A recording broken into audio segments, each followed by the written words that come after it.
RBI जो है वो हमेशा फिनटेक सेक्टर के लिए सपोर्टिव रहा है। नॉट जस्ट सपोर्टिव, आरबीआई का मकसद यही है, आरबीआई का ऑब्जेक्टिव यही है कि फिनटेक सेक्टर और ज़्यादा से ज़्यादा ग्रो करे। लेकिन फिनटेक सेक्टर का बहुत एक इम्पॉर्टेंट रोल है, क्योंकि वो उसमें लाखों करोड़ों कस्टमर्स आते हैं।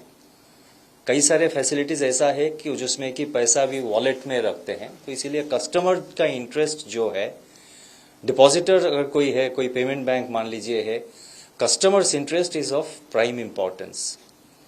फाइनेंशियल स्टेबिलिटी भी इज ऑफ प्राइम इम्पॉर्टेंस। और एक रेगुलेटेड एनवायरनमेंट में अगर आप ऑपरेट कर रहे हैं तो आपको कुछ रेगुलेशंस को मान के आगे बिजनेस चलाना पड़ेगा। और जहां तक आपने पेटीएम रिलेटेड क्वेश्चन पूछा, हमने जो कहा था कि हम इस हफ्ते एक एफएक्यू रिलीज करेंगे। मेरा अनुरोध रहेगा आप वो एफएक्यू तक वेट कर लीजिए। और हम जो डिसीजन लेते हैं रिजर्व बैंक में, बहुत सोच समझ कर लेते हैं।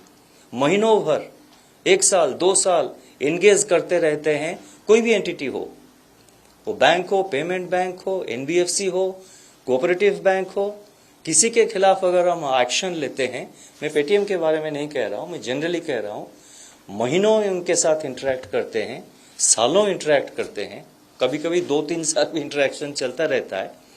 जब एक्शन नहीं देखते हैं, कोई एक्शन, इफेक्टिव एक्शन हमको दिखाई नहीं देता है, तब हम एक्शन लेते हैं। ये मैंने पहले भी हमने क्लैरिफाई किया हुआ है। तो इसीलिए बहुत सोच समझकर हमने फैसला लिया है।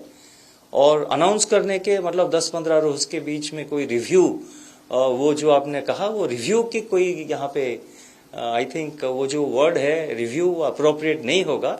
लेकिन मैं उसके साथ साथ ये भी कहना चाहूंगा कि आप जो एफएक्यू हम इशू कर रहे हैं, उसके लिए आप वेट कर लीजिए। और फिर उसमें जो सारे कठिनाइयां हैं कस्टमर्स को, हमारा प्रायोरिटी ये है कि कस्टमर जो है, डिपॉजिटर जो है, उनको किसी तरह की असुविधा ना हो।